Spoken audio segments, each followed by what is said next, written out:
Keputusan vonis telah inkrah sejak lama, namun hingga saat ini Sylvester Matutina masih belum juga menjalani hukuman. Lalu apa yang terlupakan dalam kasus ini? Untuk lebih lengkapnya, saat ini kita sudah bergabung dengan Menko Bidang Politik, Hukum, dan Keamanan periode 2019-2024, Mahfud MD. Prof. Mahfud, apa kabar? Selamat malam. Baik, Friska Clarissa. Selamat malam. Baik saya. Ya, Prof. Ini ngomong-ngomong soal kasusnya Sylvester Matutina, Prof kan menjabat Menko Polhukam 2019-2024. Sejak vonis itu diketuk oleh hakim 2019 sampai sekarang, apa yang Prof lihat sehingga tidak bisa dieksekusi? Karena yang pasti dia menghindar, yang pasti ada yang melindungi.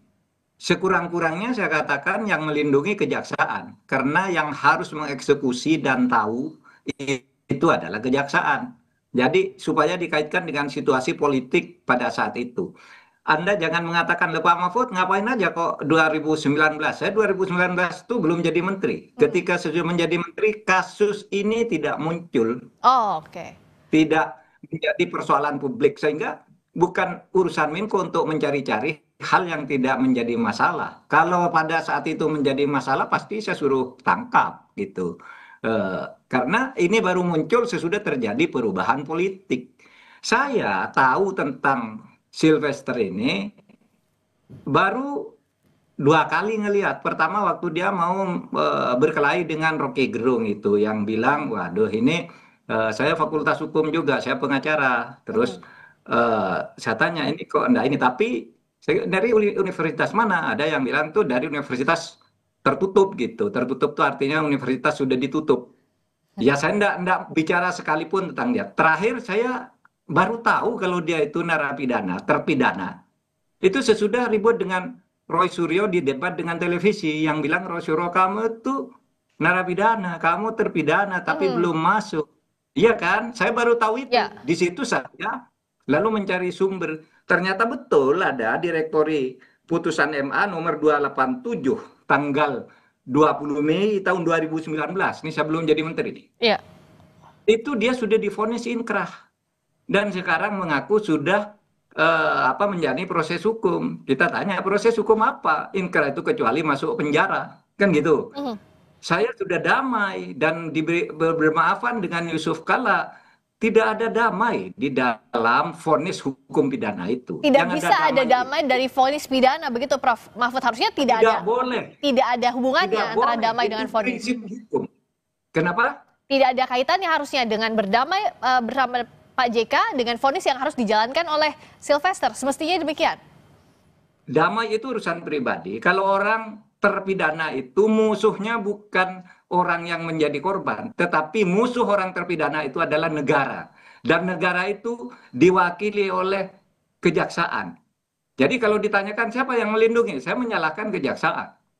Gitu. Kejaksaan Siapa periode yang itu. menyuruh kejaksaan? Ya kita tidak tahu. Kan gitu kan? Hmm.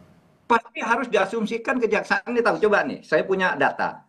Di tahun 2025 saja, sejak bulan Februari sampai sekarang, orang ditangkap oleh kejaksaan karena menghindari hukuman. Satu Ramlan di Bogor, 17 Juni 2025 baru nih. Kemudian Rifai, 19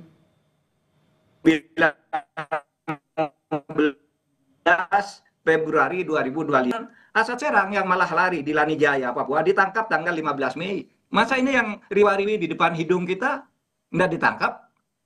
Kan kejaksaan itu punya tim tabur namanya. Tim tangkap buronan atau tim tangkap orang kabur. Ini yang nangkap orang-orang ini tadi. Nah oleh sebab itu kejaksaan harus segera melakukan eksekusi atas ini. Ya sebenarnya harus dijemput, nggak usah dipanggil orang. Ini sudah 6 tahun gitu kan. Ya, Prof. Kalau Prof tadi yang mengatakan bahwa yang diduga melindungi adalah kejaksaan. Artinya siapa yang harus diperiksa terkait dengan tidak dieksekusinya Sylvester Matutina sejak dikenakan vonis 2019? Ya, istilah melindungi itu bagi saya sebagai asumsi karena itu tugas dia. Bahwa dia kemudian dinyatakan lalai karena tidak tahu bahwa ada putusan MA itu tidak bisa jadi alasan.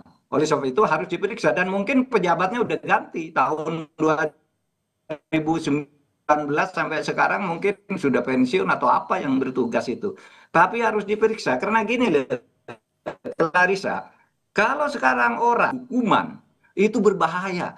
Kalau orang dihukum lalu sering keluar malam, sering nyogok nyogok sipir untuk boleh pulang sebentar, itu masih bisa dimaklumi meskipun itu sangat tidak boleh. Nah sekarang tidak mau menjalankan hukuman, itu kong kali kong dengan siapa? Itu harus diperiksa dengan benar-benar karena bahaya negara ini kalau orang sudah divonis lalu bisa berkeliaran dan jaksa tidak berbuat apa-apa. Apa latar Itu. politisnya sebagai relawan sehingga 2019-2024 quote and quote dilindungi untuk tidak dieksekusi? Saya akan menyatakan secara formal orang ini tidak ditangkap karena kejaksaan melindungi. Melindungi dalam bentuk apa? Lalai. Kalau betul-betul melindungi secara sengaja, pasti ada yang menyuruh. Kemungkinannya ada atasan yang membacking, kemungkinannya suap. Apalagi coba? Nah, untuk apalagi? Untuk mengusut itu, logika nih, logika umum. Lah, kejaksaan dok harus bertanggung jawab kepada publik. Tadi Prof. Mahfud bilang kan kejaksaan harus bertanggung jawab. Prof tadi bilang kejaksaan harus bertanggung jawab. Bertanggung jawab. Wajib bertanggung jawab. Nah, untuk wajib mengusut bertanggung jawab. Siapa lagi yang mau tanggung jawab? Nah, Prof, saya mau bertanya dulu. Untuk mengusut sampai tuntas, kejaksaan sampai di mana tanda kutip melindunginya, apa langkah hukum yang bisa ditempuh? Artinya kan kenapa kok bisa ada yang terpidana tidak dieksekusi? Nah, untuk mencari di mana miss-nya, di mana lalainya, siapa yang bertanggung jawab, apa langkah hukum yang harus ditempuh, dan siapa yang bisa menempuh langkah hukum itu? Langkah pertama adalah segera memasukkan Matuda itu diusut. Siapa dulu yang menjadi yang memimpin urusan ini? Direktorat apa, bagian apa, siapa pejabatnya, kenapa ini tidak segera dieksekusi? Gitu. Nanti akan ketemu itu siapa yang memesan, apakah ini pemain politik atau pemimpin pemerintahan, menteri atau apa, itu harus diusut karena ini bahaya kalau ini dibiarkan. Orang boleh bertanya seperti Anda bertanya tadi, "Loh Pak Mahfud, Anda kok diam aja pada saat Anda di situ?" Loh, kasus ini tidak muncul. Kalau sudah tahu saat itu muncul, ya saya pasti berteriak agar segera dieksekusi gitu. Loh, menteri kok tidak tahu? Ya tidak tahu. Itu kan bukan urusan Menko untuk tahu semua urusan yang ada dari Sabang sampai Merauke. Urusan Menko itu hanya yang muncul dan menjadi problem pelaksanaan di lapangan, konflik sehingga dikoordinasikan. Kalau ini tidak ada tiba-tiba muncul sekarang, sesudah terjadi pergantian politik, gitu. Anda juga seperti bertanya, Pak Mahfud, itu Riza Khalid kan waktu Anda sudah ada dilaporkan ke Presiden oleh Menteri SDM, tapi oleh Presiden tidak diteruskan. Waktu zaman saya tidak muncul kasus itu, baru sekarang saya berbicara tentang Riza Khalid itu kan baru muncul sekarang. Seorang Menko itu kan tidak harus tahu semuanya, kecuali ada laporan di saat itu atau muncul sebagai isu yang panas di tengah-tengah masyarakat, baru seorang Menko itu mengkoordinasikan agar ini semua jalan. Prof. Mahfud tampaknya terputus. Prof. Mahfud bisa gitu. Oke. Sudah tersambung lagi. Itu Clarissa. Ya, tadi sempat sedikit terputus, Prof. Saya mau tanya soal ini. Kan sekarang itu sudah jelas bahwa statusnya adalah terpidana Sylvester. Artinya tidak perlu lagi ada pemanggilan, yang harus dilakukan adalah eksekusi. Iya dong. Pemanggilan itu mungkin agak sopan-sopan dikit lah, panggil. Tapi jangan lama-lama. Kalau Anda dijemput pakai pakai tabur namanya, tim tabur itu ada resmi di di Kejaksaan Agung tuh. Tim tangkap buron atau tim tangkap orang kabur itu artinya. Itu bisa gitu. Nah, sekarang siapa yang harus kok putus-putus terus sih? Iya, Prof, sinyalnya agak terganggu tampaknya, tapi saya tadi dengar yang Prof sampaikan juga. Prof, jadi kalau sekarang, kalau memang mau dibuktikan bahwa penegakan hukum kita akan lebih baik, kalau ada niat, ada will ke sana, bagaimana harusnya kasus ini dilakukan atau dituntaskan?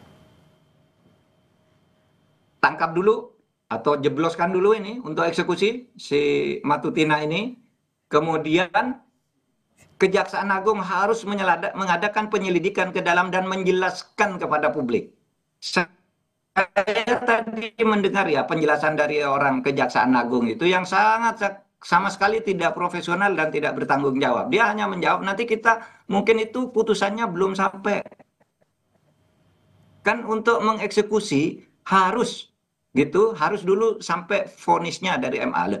Di MA itu vonisnya sudah masuk, ini sedap di direktori. Kemudian yang kedua, Kejaksaan Agung yang nangani perkara ini mestinya harus mengikuti dari waktu ke waktu bahwa ini sudah divonis gitu. Lalu kalau bicara sudah menjalani proses hukum dan sebagainya, jangan nyalakan orang lain yang tidak tahu. Karena orang ini baru diketahui sekarang ini. Masyarakat baru tahu ini sesudah dia mau berkelahi dengan Roy Suryo. Kan gitu. Roy Suryo bilang kamu terpidana. Dia bilang kamu yang terpidana. Baru orang tahu. Ya. Gitu. Makanya lalu semua bereaksi. Ya. Jadi artinya yang kita akan Gitu. Ya, kita akan lihat apakah memang bisa eksekusi dilakukan dan apakah akan ada penyelidikan internal ke Kejaksaan Agung pasca vonis sejak 2019 tapi sampai sekarang tidak ada eksekusi terhadap Sylvester Matutina. Terima kasih Prof. Mahfud MD, Menko Polhukam periode 2024. Sampai ketemu lagi Prof. Selamat malam.